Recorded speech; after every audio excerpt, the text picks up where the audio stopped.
Hello दोस्तों, nightmare horror story YouTube channel में आप सभी का स्वागत है। आज की हमारी वीडियो एक सच्ची घटना पर आधारित है। एक महीने बाद ही लाल जी के गांव में शोर हुआ कि पहलवान ने किसी को पकड़ लिया है। बेचारा जिंदगी से बहुत परेशान था और अब मरने के बाद लोगों को परेशान कर रहा है। जिसको पहलवान ने पकड़ा था वो आदमी गांव के एक चौक पर जा बैठा था और लोग उसे घेर कर खड़े थे। जब उससे पूछा गया कि क्या चाहिए तो उसने साफ साफ कह दिया कि लाल जी से कह दो दारू पिला दे, मैं चला जाऊंगा। इस बात को सब जान चुके थे कि वो लाल जी के हाथ से दारू क्यों पीना चाहता है। आखिर लाल जी उसके प्रिय जो हो चुके थे। सब उसे पकड़कर वही अथार्न पर ले जाने की कोशिश करने लगे तो उसने पहलवानी करनी शुरू कर दी। एक व्यक्ति को एक तरफ फेंका तो दूसरे व्यक्ति को दूसरी तरफ और वापस चौक पर पलथी मारकर बैठ गया और कहने लगा, जब तक लाल जी के हाथ से दारू नहीं पी लेता मैं नहीं जाऊंगा। उसकी पहलवानी देखकर फिर किसी की हिम्मत न हुई कि वो उसे पकड़े। अब शेष सिर्फ एक ही मार्ग था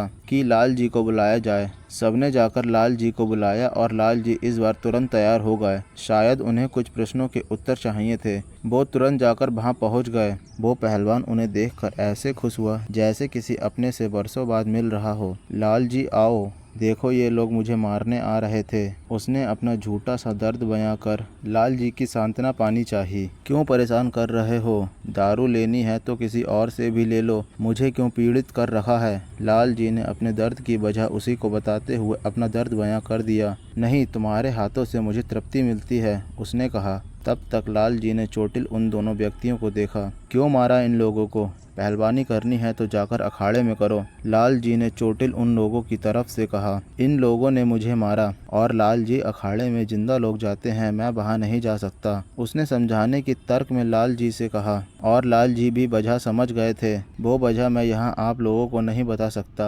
आसपास वाले लोग कहने लगे कि दारू देकर इसको हटाओ लाल जी, आसपास कोई ओझा तांत्रिक भी नहीं है, तुम ही इसे हटाओ। लोगों के कहने पर लाल जी ने उसे थोड़ी सी दारू पिलाई और वो शुक्रिया अदा करके चलता बना। लाल जी अब और परेशान हो गए। मतलब साफ था, जब भी इसे प्यास लगेगी ये किसी को भी पकड़ लेगा और मुंह खोल कर मेरा नाम लेकर दारू मांगेगा, ना जाने कहां कहां बदनाम करेगा। इन्हीं ख्यालों में लाल जी कई दिनों तक उलझे रहे और समाधान ढूंढने लगे। फिर एक दिन किसी दूसरे गांव में किसी शहर से आने वाले किसी आदमी को उसने पकड़ लिया और लाल जी का नाम और पता बताकर उनके हाथ से दारू पीने की इच्छा जताई। रात के करीब 11 बजे थे।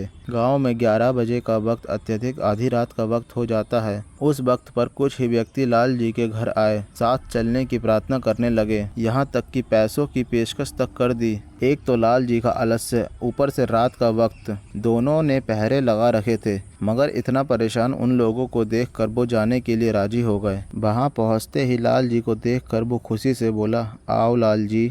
लाल जी झल्ला गए और गुस्से में उससे कहने लगे, क्या है बे साले, क्यों दुखी कर रखा है? न रात देखे न दिन। मगर वो फिर भी विनम्रता से बोला, बस तुम्हारे हाथ से दारू चाहिए थी, इतने दिनों से तुम उस तरफ भी नहीं आए तो देखा भी नहीं था। जान लेगा क्या मेरी? नाम बदनाम कर दिया है मेरा और ऊपर से मेरी खुशामदी करता है। अगर जिंदा होता तो मैं तुझे मार देता। लाल जी गुस्से में बुद्धाए जा रहे थे। जान जाने का दुख तो मुझे है, तुम मुझे बस दारू पिला दो और जाने दो, तुम्हारी उम्र बहुत बाकी है, उसकी चिंता ना करो, उसने लाल जी के गुस्से का फिर से सरल उत्तर दिया। लाल जी को कुछ नहीं सूझा। उन्होंने उसे दारू देकर विदा कर दिया और अब उन्होंने कई जगह जाकर ओझा तांत्रिक ढूंढे, तावीज वगैरह बनवाए ताकि वो पहलवान परेशान न कर सके। मगर इस सब का कोई औचित्य नहीं था, क्योंकि उसे तो सिर्फ लाल जी से दारू चाहिए थी, ना कि लाल जी को कोई नुकसान पहुंचाना था। दुआ तावीज के बावजूद कहीं न कहीं से खबर आती थी, फला गांव में फला फला आदमी को किसी ने पकड़ लिया है और वो लाल जी को बुला रहा है। लाल जी तुरंत समझ जाते और अनमने मन से वहां लोगों के आग्रह पर चले जाते। 4 गाली उसको देते, 4 गाली खुद को और अपने आलस्य को। अगर वो उन दिनों अथार्न पर जाकर भोग देते तो शायद ये मुसीबत कभी उनके पीछे न लगती।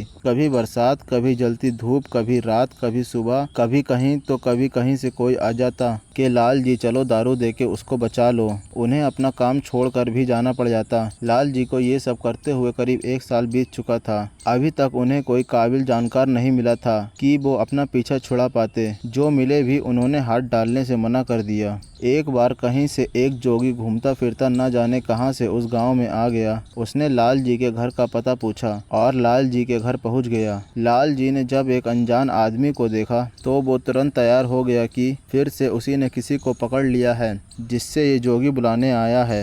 लाल जी, आपसे एक बात करनी है, क्या आप मेरे साथ थोड़ी देर के लिए बाहर आएंगे? जोगी ने लाल जी से कहा। लाल जी को और उनके बड़े भाई को भी थोड़ी हैरानी हुई कि बुलाने नहीं आए, सिर्फ बात करने आए हैं। जोगी लाल जी को एक किनारे ले गए। मैंने एक पहलवान जैसे आदमी को बाहर रेल की पटरी पर देखा है, वो मर चुका है। उसने मुझे तुम तक ये संदेश देने को कहा है कि तुम उसे दारू पिलाओ एक निश्चित समय अंतराल पर। क्या तुम जानते हो उसे? जोगी ने लाल जी से कहा। इतना कहते ही लाल जी ने सारी अपनी व्यथा जोगी को सुना दी और कहा कि शायद ये मेरा भाग्य ही है जो मुझे अपने आलस्य की सजा इस कदर मिल रही है। जोगी ने सारी बात सुनी और कहा कि मैं तुम्हें इससे निजात दिला सकता हूँ, मगर तुम्हें इसके लिए एक दारू की बोतल के साथ मेरे साथ आना होगा वहीं पर। लाल जी को तो जैसे भगवान मिल गए। आखिर किसी ने तो कहा कि वो उन्हें निजात दिला सकता है। लाल जी फिर उस जोगी के कहने पर छत से भी कूद जाते। वो इस बात के लिए राजी हो गए। लाल जी ने उन्हें अपने घर में ही ठहराया। वो एक विचरण करते जोगी थे। उस वक्त में इस तरह के साधु अक्सर हुआ करते थे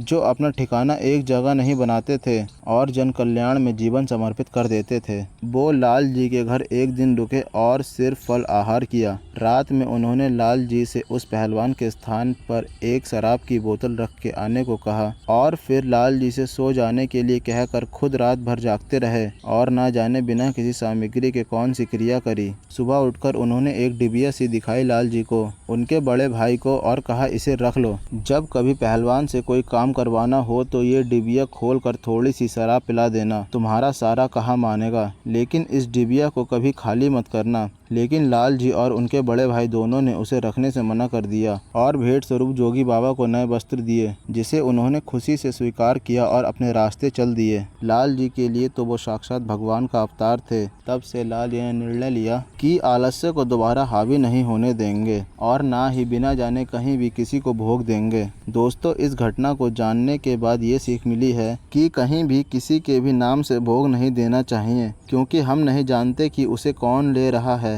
कई लोग इस तरह से भोग अर्पित करते हैं। याद रखिए, हर भोग विधिवत होना चाहिए। यूं ही बिना जानकारी के सिर्फ नाम लेकर अर्पित किया गया भोग अक्सर दूसरी शक्तियां ही ग्रहण करती हैं और इनकी आदी हो जाती हैं। इसलिए बिना किसी जानकार की सलाह के इस कार्य को बिल्कुल न करें। दोस्तों, आज की वीडियो का पहला पार्ट और दूसरा पार्ट आपको डिस्क्रिप्शन बॉक्स में मिल जाएगा। और अगर आपको वीडियो पसंद आई है तो इस वीडियो को लाइक करें, कमेंट करें और ज़्यादा से ज़्यादा शेयर करें। और ऐसी ही वीडियो देखते रहने के लिए हमारे इस चैनल को सब्सक्राइब करें और बेल आइकन पर क्लिक करें।